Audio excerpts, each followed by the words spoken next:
Urinary infections అనేవి రెండు రకాలుగా వస్తూ ఉంటాయి. ఒకటి యూరినరీ బ్లాడర్ అంటే మూత్రాశయంలో వచ్చే ఇన్ఫెక్షన్, దీన్ని సిస్టైటిస్ అంటారు. ఈ ఇన్ఫెక్షన్స్ అనేవి ఆడపిల్లల్లో ఎక్కువగా వస్తూ ఉంటాయి మగపిల్లల కంటే. ఈ ఇన్ఫెక్షన్స్ యూజువల్గా క్లెన్లీనెస్ అది సరిగ్గా లేకపోవడం వల్ల కానీ ఈ ఇన్ఫెక్షన్స్ వస్తూ ఉంటాయి. అదే second type of infection kidney infections. Kidney infections అనేవి నార్మల్గా అంటే అన్ని బాగున్న పిల్లలకి జనరల్గా కిడ్నీ ఇన్ఫెక్షన్స్ అనేవి రాకూడదు.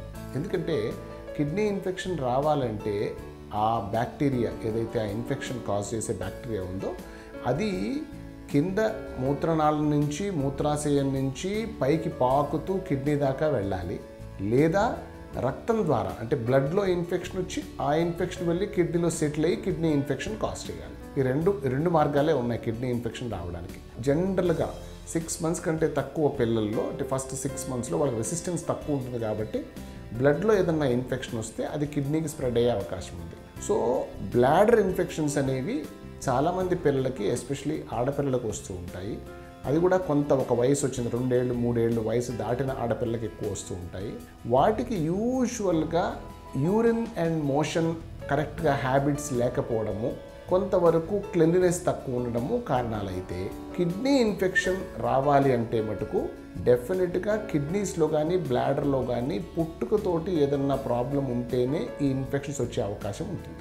కొంతమందికి పుట్టుకతోటే కిడ్నీస్ నుంచి యూరిన్ కిందకు వచ్చే దారిలో ఎక్కడైనా కానీ అబ్స్ట్రక్షన్ ఉంటుంది, బ్లాక్ ఉంటుంది. పియూజే అబ్స్ట్రక్షన్ అంటాము, వియూజే అబ్స్ట్రక్షన్ అంటాము, పియూవి పోస్టూరిథరల్ వాల్వ్స్ అంటాము అట్లాగే. లేదా సెకండ్ కామన్ రీజన్ ఏంటంటే యూరిన్ మన మూత్రాశయం నుంచి రివర్స్లో కిడ్నీస్లోకి వెళ్ళిపోతూ ఉంటుంది. అంటే కిందకి రాకుండా కొంత రివర్స్లో కిడ్నీస్లోకి వెళ్ళిపోవడం వల్ల కూడా ఫ్రీక్వెంట్గా urinary infections especially kidney infections వస్తూ ఉంటాయి. సిమ్టమ్స్ వాళ్ళకి ఫీవర్ ఉండదు, కేవలము యూరిన్లో మంట కానీ యూరిన్లో అప్పుడప్పుడు బ్లడ్ రావడం కానీ లేదా యూరిన్ ఆపుకోలేకుండా ఫ్రీక్వెంట్గా అర్జెన్సీ అంటాం, అంటే యూరినరీ ఫ్రీక్వెన్సీ, అర్జెన్సీ, డిస్యూరియా అంటే యూరిన్లో మంట పుట్టడము, తర్వాత ఒక్కొక్కసారి యూరిన్లో బ్లడ్ కూడా రావచ్చు. టిపికల్గా ఈ సిమ్టమ్స్ ఉంటే మనం బ్లాడర్ ఇన్ఫెక్షన్ అంటాం. ఇది కేవలము యూరిన్ టెస్ట్ చేసి ఒక అల్ట్రాసౌండ్ స్కాన్ చేస్తే సరిపోతుంది. వీళ్ళల్లో బ్లాడర్ వాల్ థిక్కెనింగ్ అంటాము, సిస్టైటిస్ అనే చేంజెస్ కనిపిస్తాయి. దాంతో మనకి డయాగ్నోసిస్ అయిపోతుంది. ఈ పిల్లలకి కామన్గా ఆ ఇన్ఫెక్షన్ ట్రీట్మెంట్కి యాంటీబయాటిక్స్ ఇవ్వడము, దాని తర్వాత ఇన్ఫెక్షన్ ప్రివెంట్ చేయడానికి మాటికి ఇన్ఫెక్షన్ రాకుండా అడ్డుకోవడానికి అంటే బాగా వాటర్ కన్జ్యూమ్ చేయాలి పిల్లలు, టైం టు టైం టాయిలెట్కి వెళ్ళాలి. అలాగే ఫుడ్ కూడా జంక్ ఫుడ్ ఇవన్నీ మానేసి వెజిటబుల్స్, ఫ్రూట్స్ అవి పీచు పదార్థాలు ఎక్కువ ఉన్న ఫుడ్ తీసుకుంటే మోషన్ కూడా రోజు ఫ్రీగా అవుతుంది. సో యూరిన్ అండ్ మోషన్ రెగ్యులర్గా టైం టు టైం పాస్ చేస్తూ వాటర్ ఇంటేక్ అది బాగుంటే ఈ బ్లాడర్ ఇన్ఫెక్షన్స్ రాకుండా మనం కంప్లీట్గా అరికట్టవచ్చు. ఇది అందరు తల్లిదండ్రులు తెలుసుకోవాల్సిన విషయం. ఈ second type of infections kidney infections అనుకున్నాం. ఇవి దే ఆర్ మోర్ డేంజరస్.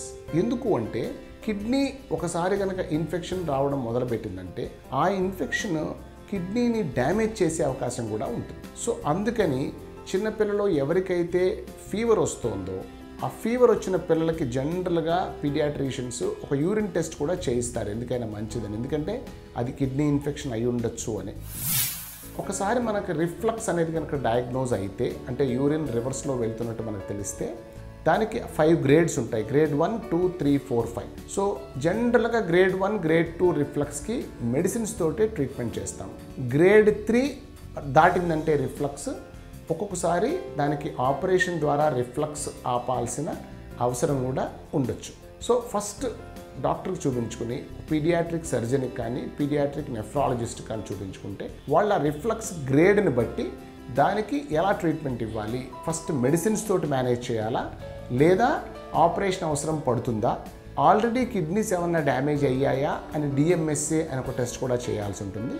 ఇవి చేసి దీన్ని బట్టి మెడికల్ మేనేజ్మెంటా లేకపోతే సర్జికల్ మేనేజ్మెంటా అనేది డిసైడ్ చేస్తాం. సర్జికల్ మేనేజ్మెంట్ అంటే భయపడాల్సిన అవసరం ఏం లేదు. జనరల్గా హై గ్రేడ్ రిఫ్లక్స్లో సర్జరీ చేస్తాము. ఈ సర్జరీలో కూడా ఇప్పుడు ఎండోస్కోపీ ద్వారా మరి లాప్రోస్కోపీ అంటే కీ హోల్ సర్జరీ ద్వారా కూడా ఈ రిఫ్లక్స్కి ఆపరేషన్ చేసి కంప్లీట్గా క్యూర్ చేసే అవకాశం ఉంది. ఓపెన్ సర్జరీ అంటే సర్జరీ అనగానే పిల్లల్లో పొట్టంతా కోసి ఆపరేషన్ చేస్తారేమో అని భయపడక్కర్లేదు. ఎండోస్కోపీ ద్వారాను లాప్రోస్కోపీ ద్వారా కూడా ఈ రిఫ్లక్స్ని కంప్లీట్గా క్యూర్ చేయొచ్చు. యూటీఐ ఇన్ఫెక్షన్స్తో బాధపడుతున్న పిల్లలున్న తల్లిదండ్రులు తీసుకోవాల్సిన జాగ్రత్తలు ఏమిటంటే, బ్లాడర్ ఇన్ఫెక్షన్స్ వచ్చే పిల్లలకి మటుకు కంపల్సరీగా బాగా వాటర్ ఇంటేక్ బాగా ఉండాలి. చాలా ఇంపార్టెంట్. వాటర్ బాగా తాగాలి. దాంతోపాటు యూరిన్ ఫ్రీక్వెంట్గా పాస్ చేయాలి. అంటే ఎవ్రీ 2 to 2.5 hours, ప్రతి 2 నుంచి 2.5 గంటల వరకు కూడా గంటలకు కూడా ఒకసారి యూరిన్ పాస్ చేసేటట్టు చూసుకోవాలి. అంటే వాళ్ళకి ట్రైనింగ్ ఇవ్వాలి, వాళ్ళకి చెప్పాలి. పిల్లలు చేయరు, వాళ్ళకి చెప్పి చేయించాలి. ఫైబర్ డైట్ ఎక్కువ పెడితే వాళ్ళకి మోషన్ ఫ్రీగా అయ్యే అవకాశం ఉంటుంది. సో ఈ 3 చేస్తే 90% urine infections can be prevented. వీటిని ప్రివెంట్ చేసేయచ్చు.